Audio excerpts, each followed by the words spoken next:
오늘부터 해서 우리가 소요리 문답을 이렇게 쭉 해가고자 합니다. 소요리 문답은 총 107문항으로 돼 있어요. 우리가 이전에 신도 개요서를 우리가 쭉 한번 살폈었습니다. 그때는 수요일 날 했던 것 같아요, 그렇죠?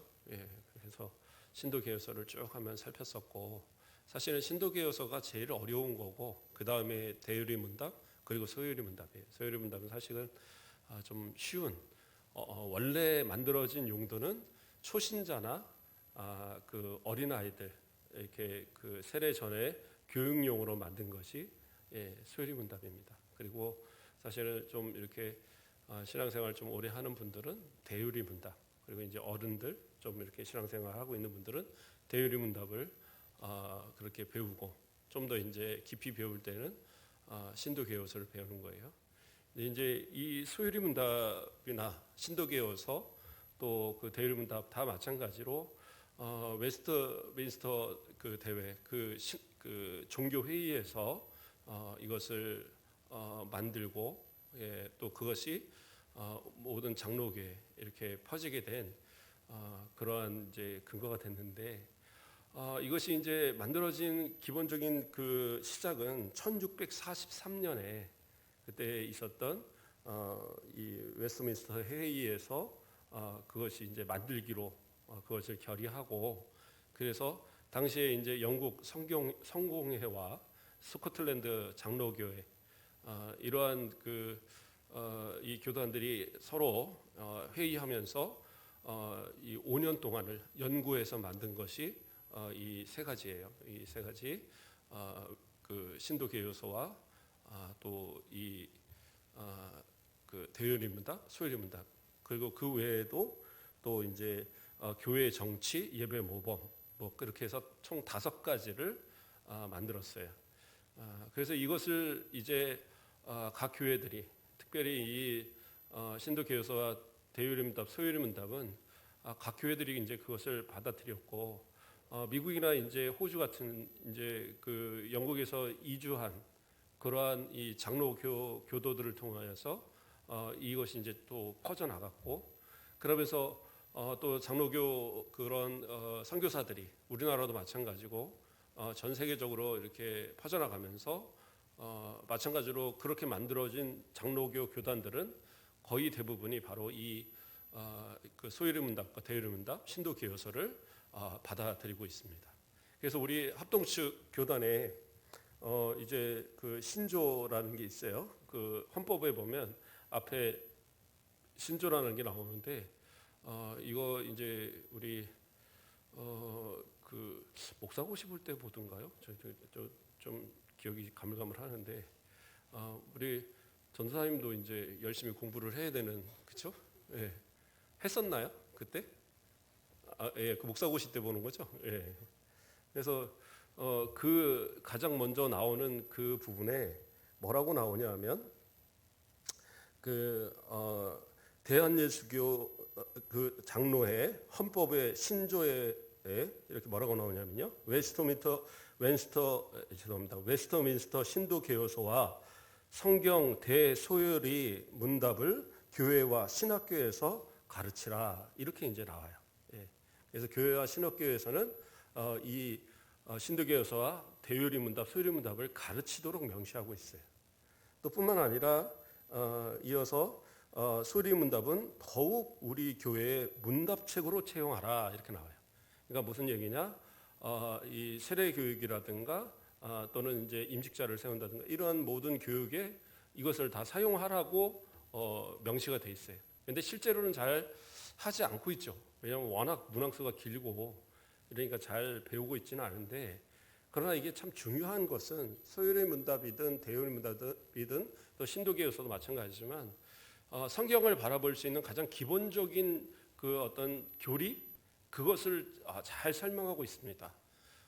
그래서 이 소유리 문답을 기본적으로 잘 보면, 그 다음에 이제 뭐 대유리 문답이나 또 신도개요서를 볼 때도 상당히 좀 편안하게 좀 볼 수도 있고, 또 성경을 볼 때에 성경을 해석하는 그런 능력들이 생겨요.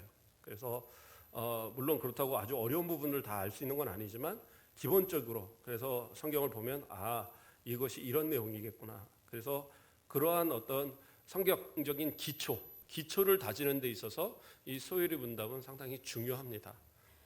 물론 그때 우리가 신도교요서를 다 같이 함께 살폈던 성도들은 비슷한 내용이 다 반복이 됩니다. 그리고 훨씬 쉬운 겁니다. 아까 말한 대로 이것은 초신자들이나 어린아이들을 위해서 사실은 만들었던 거였기 때문에 이것이 어렵게 느껴진다.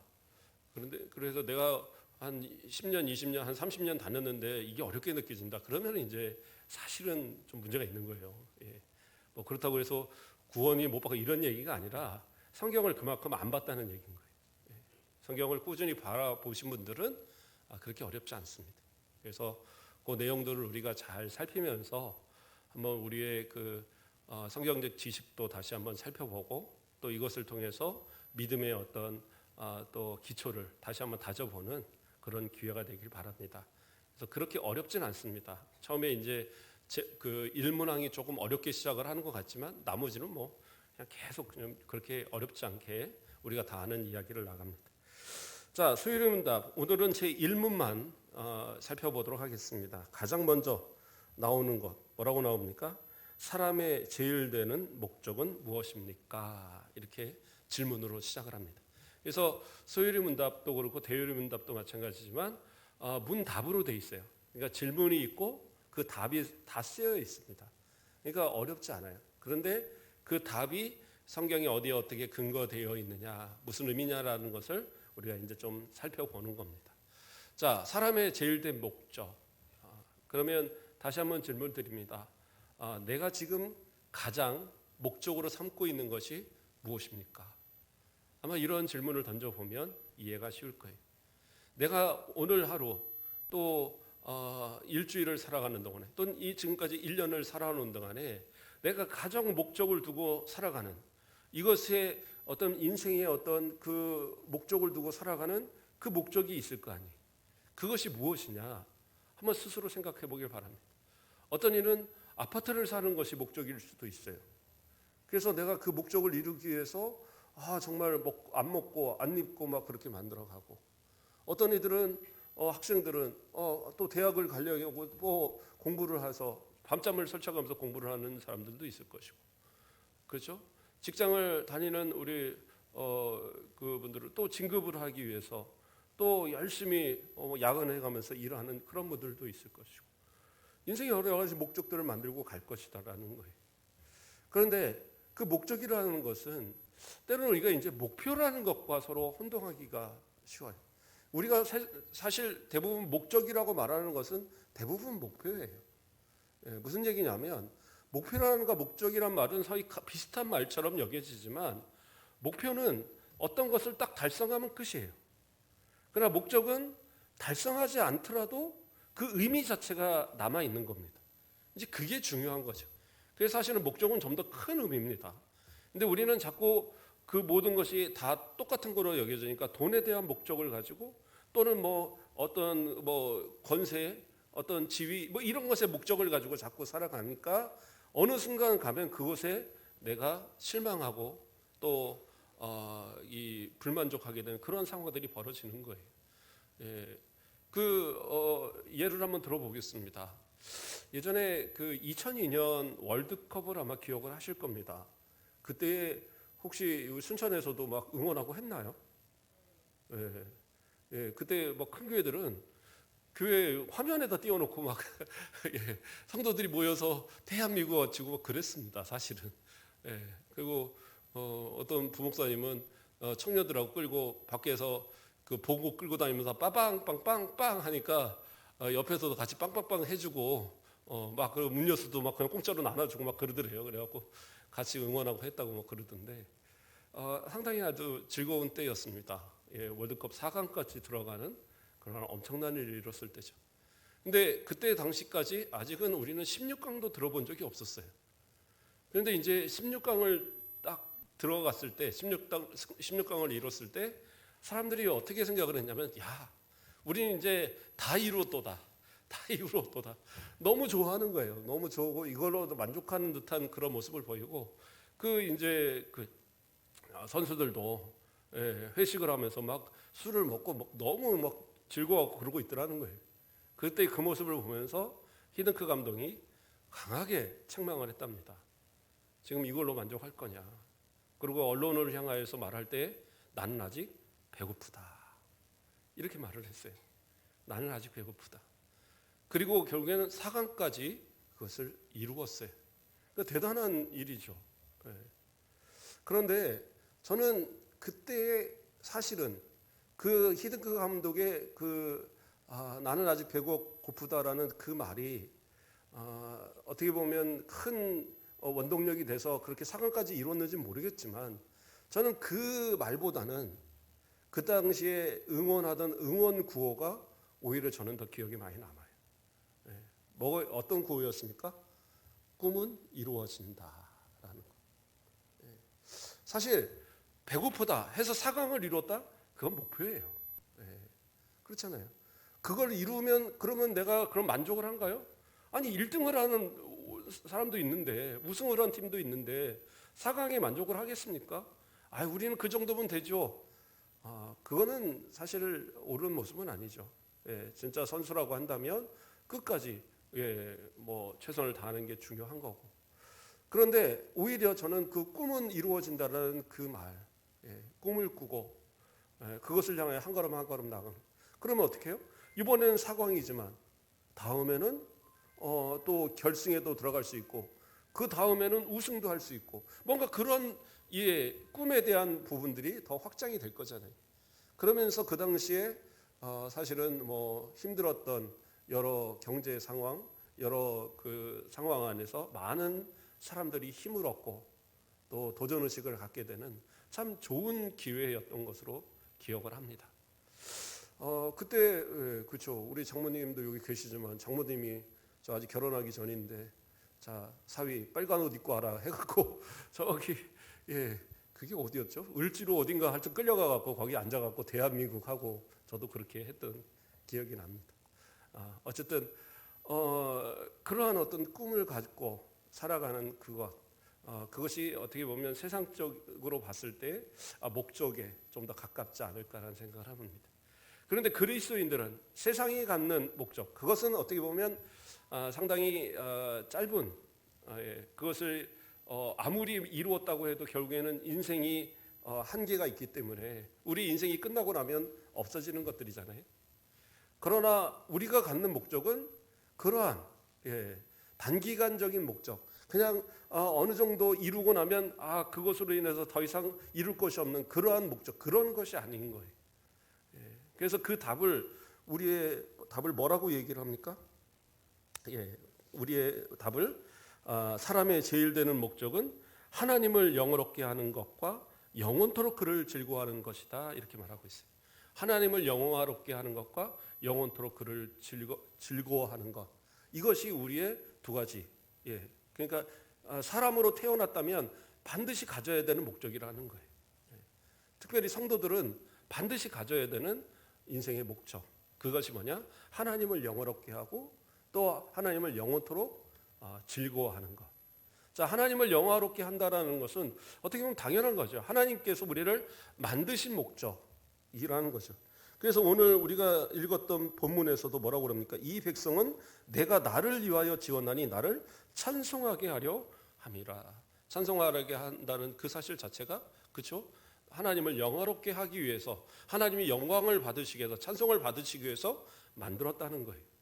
그것이 꼭 이스라엘뿐만 아니라 하나님이 사람을 만드신 목적이고 우리 성도들을 택하신 목적인 거예요.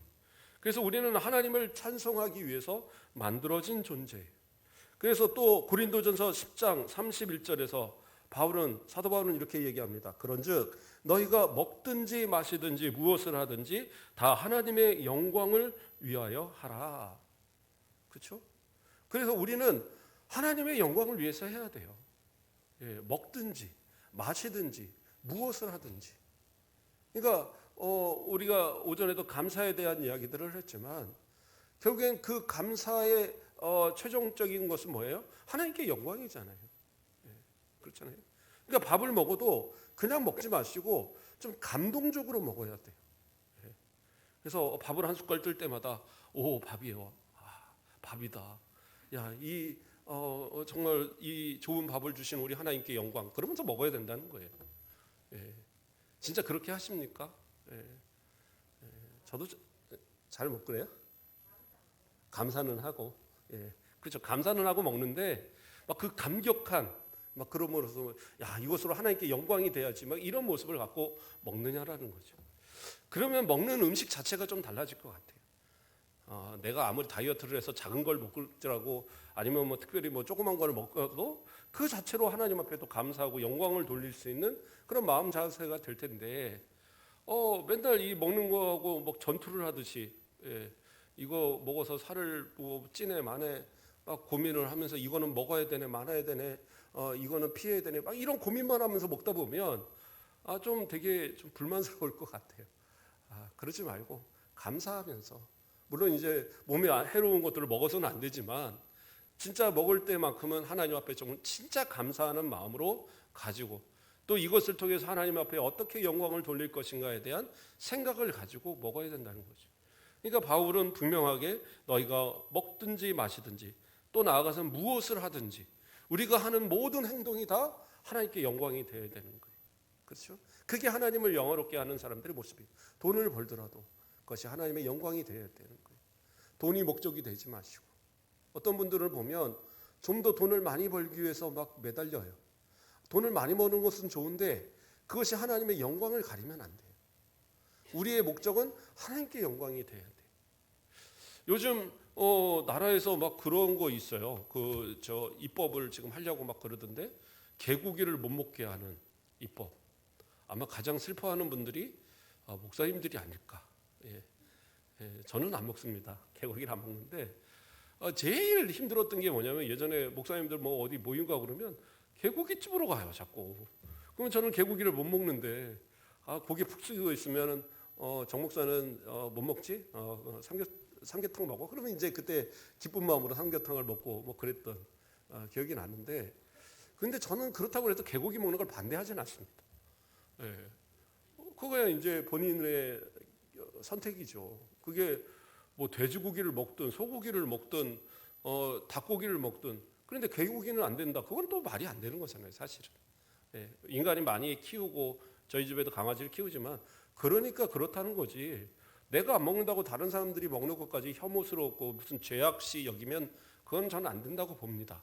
하지만 제가 말하고자 하는 건 하지만 만약에 우리 장로님들이 저는 안 먹으니까 우리 장로님들이 어디 가서 만약에 개고기로 회식을 하는데 초신자가 지나가다 그걸 봤어요. 장로님한테 따지는 거예요. 장로님, 그 사랑스러운 동물을 어떻게 먹습니까? 그 동물 이 먹고 이런 문화 이거 안 된다고 봅니다. 막 그러면서 막 따지는 거예요. 그럼 우리 장로님들은 어떻게 해야 돼요? 이거 먹어도 괜찮아요. 우리 뭐 옛날부터 먹던 건데 조상 대대로 먹던 건데 이거 갖고 이렇습니까? 막 이러고 따질 겁니까? 아니요. 하나님의 영광을 위해서 그때는 알겠습니다. 제가 먹지 않죠. 하고 수저를 내려놓을 수 있어야 되는 거예요. 그게 하나님의 영광을 위한 성도들의 모습이다라는 거예요. 나는 분명히 괜찮다고 여겨지지만 그러나 이것으로 인해 누가 실족한다면 그 실족하는 사람들을 실족하지 않게 하기 위해서 내가 그것을 금할 수 있는 것. 그게 바로 내가 무엇을 하든지 하나님의 영광을 위해서 행하는 그러한 성도들의 자세인 겁니다. 세상 사람들 같으면 그냥 뭐 서로 싸우겠죠. 먹어야 되나 말아야 되나 막 하고 법으로 만들자 반대한다. 뭐 아주 싸우고 뭐 그건 이제 뭐 그 사람들 이야기고. 그러나 우리 성도들은 뭐 꼭 개고기뿐만 아니라 무엇이든 간에 그것이 다툼이 될 상황이 되면 굳이 그것을 해서 내게 뭐 이득이 되는 것도 아니고 안 해도 이득이 되는 거 아니면 굳이 그걸 갖고 싸울 필요 없다라는 거예요. 뭐 그렇다고 금전적인 손해를 보라 이런 얘기 아니에요. 그러나 내가 할 수 있는 한 성도로서 내가 다른 사람에게 상처를 줄 만한 또 실족하게 만들 만한 그런 상황이라면 내가 양보하고 포기하는 것 그것도 때로는 하나님의 영광을 위한 올바른 모습이다라는 것을 말씀드리는 겁니다. 자, 하나님의 영광을 위한 것 무엇을 하든지 하나님의 영광을 하라. 그렇죠? 고린도전서 6장 19절에서 20절에서는 너희 몸은 너희가 하나님께로 받은 바 너희 가운데 계신 성령의 전인 줄을 알지 못하느냐. 너희는 너희 자신의 것이 아니라 값으로 산 것이 되었으니 그런즉 너희 몸으로 하나님께 영광을 돌리라. 뭐예요? 우리는 우리의 것이 아니에요. 예수 믿는 그 순간부터 우리는 우리 것이 아닙니다. 원래도 우리는 우리의 것이 아니지만 예수 믿었으므로 우리는 구원받은 사람들이기 때문에, 구원받았다는 건 뭐냐? 우리의 값을 예수님이 치르시고 그 피값으로 치르시고 우리를 샀거든요. 그래서 이제는 우리의 소유가 저 사단 마귀에게 죄값으로 있던 우리가 더 이상은 사단 마귀 아래에 있지 아니하고 하나님의 자녀의 신분으로서 예수 그리스도로 구원받은 성도의 신분으로 살아가는 거예요. 그러니까 우리의 이 소유권이 하나님께 있고 우리 예수님께 있기 때문에 우리는 어떻게 해요? 당연히 하나님의 영광을 위해서 살아가는 거예요. 뭐 이렇게 해도 되고 저렇게 해도 되고 성도라고 뭐 교회 다닌다고 안 그러면 뭐 마음대로 하면 안 됩니까? 막 따지는 분들이 있는데 뭐 그러려면 그렇게 하세요 하는데, 우리는 항상 생각을 하셔야 된다는 거예요. 내 소유권이 누구에게 있느냐. 그래서 우리는 항상 생각할 때 하나님이 나의 모습을 보면서 옳다고 여기실까? 하나님이 나의 모습을 보면서 영광을 받으실까? 이 모습을 생각해야지. 그게 아니라고 한다면, 내 마음대로 한다고 한다면 내 마음대로 하면 되죠. 그런데 자녀들 보면 그렇잖아요. 부모들이 욕먹는 거는요, 자녀들의 모습 속에서 욕을 많이 먹어요. 누군지도 부모의 얼굴도 모르는데 자녀들이 가서 함부로 행동하면 뭐라고 그래요? 네 집자식이냐 그래요. 네 아버지 어머니가 그렇게 가르쳤냐 막 그래요. 그런 소리 들으면 벌써 내 부모를 욕하게 하는 거죠. 그렇잖아요. 하물며 내가 성도인데, 하나님의 자녀인데, 내가 성도로서 삶을 살아가면서 욕을 먹으면 누가 욕을 먹어요? 나 욕 안 해요. 교회 다니는 사람이 왜 그래요? 하나님 믿는 사람 왜 그래요? 예수 믿는 사람 왜 그래요? 이렇게 얘기하거든요. 정말 그러한 모습이 어떻게 보면 참 힘들어요. 저는 어려서부터 그런 말 솔직히 안 들어본 건 아닙니다. 들어봤습니다. 왜냐하면 뭔 사고라기보다도 뭔 장난만 치고 좀 뭐가 하면 제일 먼저 걸리는 게 저예요. 왜요? 모세잖아요. 그러니까 뭐 애들끼리 하나도 모세 못 써가면 너 모세냐? 너 교회 다니는 놈이냐? 다 이렇게 나오니까 뭔가 뭐 이렇게 딴짓을 할래야 할 수도 없고, 똑같이 싸워도 혼나는 건 제가 먼저 혼나고 맨날 이제 그랬던 기억들이 나는데, 그리스도인이라는 게 딱 티가 나니까. 근데 우리 성도들 내가 그리스도인 아닌 것처럼 그렇게 할 수는 없잖아요. 참 신기한 건 성도들은 티가 납니다. 진짜 티가 나요. 조금만 아마 그 안 믿는 사람들하고 좀 지내보세요. 교회 다니라는 소리가 당장에 나옵니다. 분명히 티가 나게 돼 있어요.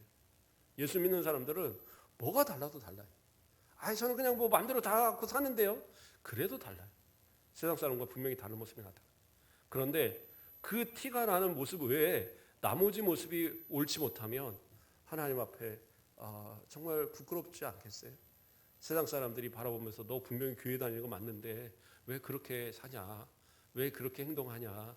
너 정말 그렇게 해도 하나님 앞에 부끄럽지 않냐? 이렇게 나오면 참 그러한 모습 속에 살지 마시고 진짜 하나님의 영광을 위한 그러한 삶의 모습, 그게 바로 우리의 이 살아있는 목적, 우리가 존재하는 목적이라는 사실. 그래서 먹든지 마시든지 무엇을 하든지 하나님의 영광을 위하여, 그것이 항상 우리의 삶에 딱 박혀 있어야 돼요. 그것이 저와 여러분의 모습 되기를 간절히 소망합니다. 자, 두 번째로의 목적은 뭐라고 그랬어요? 영원토록 그를 즐거워하는 것입니다. 영원토록 그를 즐거워하는 것. 이것은 이제 자칫 오해하면 하나님을 즐겁게 하는 건가 보다 이렇게 생각하기 좋아요. 근데 그 얘기가 아니에요. 하나님을 즐겁게 하는 건 앞에서 하나님을 영화롭게 하는 거고, 이것은 뭐냐면 내가 하나님을 즐거워하라는 거예요. 그러니까 신앙생활하는 것이 즐거워야 돼요. 그게 우리 성도들이 살아가는 목적이에요. 하나님을 즐거워해야 돼요. 하나님을 기뻐해야 돼요. 내가 하나님을 안다는 사실을 내가 성도라는 사실을, 내가 하나님의 자녀라는 사실을 기뻐하고 즐거워하고 그것이 막 이 샘솟듯 넘쳐나는 기쁨이 되어져야 돼요. 그렇지 않다고 한다면 우리는 지금 올바른 신앙생활을 하고 있다라고 자랑하기가 사실은 어렵다라는 겁니다. 시편 73편 25절 말씀을 보면 하늘에서는 주 외에 누가 있으리요 땅에서는 주밖에 내가 사모하리 없나이다 이렇게 이야기하고 있어요. 주만 사모합니다. 세상 어느 것보다도 저는 주만 사모합니다. 하늘에서는 주밖에 없습니다. 뭐예요? 내가 하늘에 가면 주님밖에 누구 만나겠습니까? 그 말이에요. 이 땅에서 뭐예요? 이 땅에서 저는 하나님만 사모할 겁니다. 그러니까 내가 가장 사랑하고 내가 가장 사모하는 그분이 누구냐? 우리 하나님이다. 그게 이제 하나님을 즐거워하는 자세라는 거예요. 모든 것에 가장 우선되어지는 우리 하나님, 우리 예수님, 그렇죠? 정말 내가 그 귀한 것을 얻고자 한다면 우리는 어떻게 해요? 다른 걸 포기할 수 있잖아요. 그 밭에 감추인 보화를 우리가 볼 때에도 뭐예요? 그 보화를 얻기 위해서 자신의 모든 소유를 팔아서 그 밭을 샀어요. 귀한 진주를 발견한 장사도 자신의 모든 것을 다 값을 주고 그 진주를 삽니다. 왜요? 그게 가장 귀하니까. 하나님, 우리 예수님을 정말로 귀한 줄 안다면, 그렇죠? 그 모든 것보다도 우리 하나님을 사모하고 또 하나님 앞에 내 모든 것을 내려놓을 수 있는 그러한 자세, 그게 진짜 하나님을 기뻐하는 그러한 성도들의 모습이다라는 거예요. 또 73편 28절에서 뭐라고 얘기하냐면 하나님께 가까이함이 내게 복이라 내가 주 여호와를 나의 피난처로 삼아 주의 모든 행적을 전파하리이다 이렇게 나와요. 그러니까 하나님을 가까이하면 그 자체가 복이에요. 하나님을 사모하고 하나님을 영화롭게 하며 살아가는 그 자체, 그게 나에게 복이니까. 그러니까 어떻게 해요? 다른 것을 따를 이유가 없죠. 다른 걸 가까이 할 이유가 없는 거예요. 하나님을 가까이 하는 것이 내게 복이고 하나님을 나의 피난처로 삼으면 하나님께서 나를 보호하시니까 나는 그것을 자랑하고 살아가는 거예요. 그게 우리가 성도가 살아가는 원리입니다. 그런데 우리는 하나님만으로 만족하지 못하니까 자꾸 하나님만 사모하고 하나님만 즐거워하고 하나님만 기뻐해야 되는데 이것으로 만족하지 못하니까 자꾸 세상을 바라보는 거예요. 그래서 세상과 양다를 걸쳐놓고 세상에서 또 좀 더 좋은 거, 세상에 나를 좀 더 기쁘게 할 거, 자꾸 이걸 찾는데 세상이 만족을 줘요? 세상은 만족 못 줘요. 아까 말한 것처럼 목적을 이루었다라고 생각하지만 그 목적을 이룬 게 아니에요. 또 배고프고 또 배고프고 또 배고픈 것이 인생의 모습이에요. 그런데 예수 그리스도를 믿고 믿음 안에서 하나님 앞에 진짜 하나님을 사모하는 모습으로 살아갈 때는 뭐예요? 그 마음이 만족합니다. 돈이 없어도, 건강이 좀 부족해도, 내가 사회적인 지위가 없어도, 내가 어떤 그런 권세가 없어도 그거 아무 소용이 없어요. 왜? 나는 하나님을 내 하나님으로 모시니까. 그러니까 하나님께서 나와 함께 하시는, 내가 하나님을 가까이 하는 그 자체가 나에게서는 그 전부가 되어지는 거예요. 왜요? 하나님이 온 세상을 만드신 하나님이시고 세상의 주인이시고 섭리하신 하나님인데 부족하면 어떻게 해요? 하나님께 기도하면 되는 거예요. 달라고 하면 돼요. 예. 성경은 곳곳에 얘기하잖아요. 내게 부르짖으라고 말씀하셨고, 후히 주시겠다 약속하셨고, 이 모든 것들이 성경에 있는데 우리가 왜 그걸 못 얻어요? 못 믿으니까 그러는 거예요. 기도한다고 되겠어? 아니 물고기 2마리와 보리떡 5개라도 5,000명을 먹였던 우리 예수님이신데 우리 하나님이 어떠한 것으로 우리 가운데 못 먹이시겠고 못 이루시겠고 못 주시겠어요. 그런데 못 얻는 건 뭐예요? 딱 하나예요. 정욕으로 잘 먹고 하니까. 내게 복이 안 되니까, 내가 유익이 되지 않으니까 하나님 주시지 않는 거예요. 그러나 한번 돌아보세요. 하나님께 기도해서 하나님이 주신 것들 가운데 내가 해가 된 게 무엇이 있는지, 하나님께서 내 삶에 주신 것들이 나에게 있어서 부족하였던 것이 무엇이 있는지 한번 돌아보세요. 그런 거 없었잖아요. 이제까지 건강하게, 이제까지 하나님 앞에 신앙생활하면서 살아올 수 있도록 주신 모든 것 넉넉하고 흔들어서 넘치도록 주신 것이 하나님의 은혜였어요.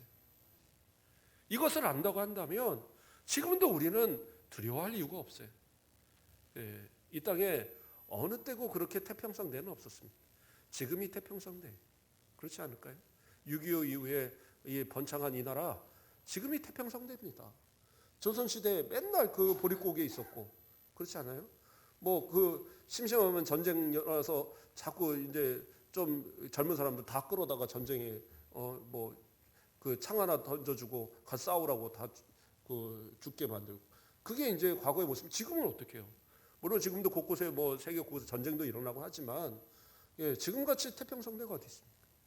감사하시고 만족하시고 부족하면 하나님 앞에 구하시고 금덩이 내 집안에 쌓아놔봐야 뭐 하겠어요? 먹지도 못할 거. 그러나 내가 먹고 마시고 살아갈 수 있는 것, 진짜 먹든지 마시든지 무엇을 하든지 주의 영광을 위하여 살아갈 수 있는 이 자체로도 우리는 만족하고 살아갈 수 있는 거죠. 그러니까 하나님 앞에 가까이 하는 것이 복이고 하나님으로 인하여 기뻐할 수 있는 게 그게 복이다라는 것이죠. 예. 그래서 정말 하나님을 사모하면서 살아가는 것. 그래서 시편 16편 8절에서 11절 말씀, 제가 이것을 쭉 읽어드리겠습니다. 다윗의 고백입니다. 내가 여호와를 항상 내 앞에 보심이여 그가 나의 오른쪽에 계심으로 내가 흔들리지 아니하리로다.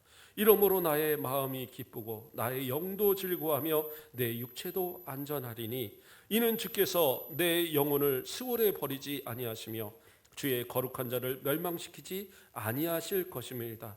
주께서 생명의 길을 내게 보이시리니 주 앞에는 충만한 기쁨이 있고 주의 오른쪽에는 영원한 즐거움이 있나이다. 하나님을 내 앞에 모시고 또 내 오른쪽에 계신 하나님, 눈을 들어보면 내 위에도 계시고 예, 항상 나와 동행하시는 그 하나님, 그 하나님으로 인해서 나는 어떻게 해요? 영원한 즐거움, 영원한 기쁨, 충만한 기쁨, 이것이 우리에게 넘친다라는 거예요. 이게 다윗의 고백이에요. 인생에 여러 가지 환란이 있고 어려움이 있고 시련이 있었지만 그러나 그의 결국의 고백은 뭐예요? 하나님이 함께 하시니까 나는 항상 기쁨이 충만하고 나는 항상 영원한 즐거움을 갖습니다. 그게 하나님을 영원토록 즐거워하는 성도들의 모습이다라는 거예요. 우리의 삶의 모습 속에 그렇죠. 하나님만 사모하시고 하나님을 통하여서 기뻐하고 하나님을 통하여서 좀 즐거워하는 그러한 삶의 모습, 그러한 내 삶의 모습이 되어진다면 우리는 정말 어떻게 보면 나머지 이 소유림보다 다 배울 필요도 없어요. 결국엔 그거 가르쳐 주는 거거든. 어떻게 하면 하나님을 영원롭게 하며 살 것인가? 어떻게 하면 하나님을 영원토록 즐거워하며 살 것인가? 그것이 우리의 인생의 목적이니까 그 목적을 가르쳐 주고자 하는 겁니다. 저와 여러분들 또 한 주간 살아가시면서 우리 좀 하나님 앞에 우리를 만드신 그 목적, 존재하는 목적대로 그 합당하게 어렵지 않잖아요. 하나님을 영원롭게 하며 그를 영원토록 즐거워하는 것, 그렇죠? 그것을 우리의 삶에 지키며 살아가시는 저와 여러분 되시길 주님의 이름으로 축복드립니다. 기도하겠습니다. 사랑의 하나님 감사를 드립니다. 우리를 사랑하여 주시고 오늘도 이 오후 시간 또 우리가 함께 모여 하나님 앞에 예배 드릴 수 있도록 또 말씀을 들을 수 있도록 은혜 주심을 감사를 드립니다. 사람의 제일된 목적, 하나님을 영원롭게 하고 영원토록 그를 즐거워하는 것이 우리의 목적이온데 우리는 과연 하나님의 영광을 위해서 살아갑니까? 우리는 과연 여호와로만 기뻐하고 여호와로만 즐거워하며 살아갑니까? 우리의 삶의 부족함을 하나님 용서하여 주시고 주님이 만드신 목적, 주님이 세워주신 그 목적을 따라 오직 하나님의 영광을 위하여서 또 하나님을 기뻐하며 즐거워하며 살아가는 우리들 되도록 인도하여 주시옵소서. 감사합니다. 예수 그리스도의 이름으로 기도드립니다. 아멘.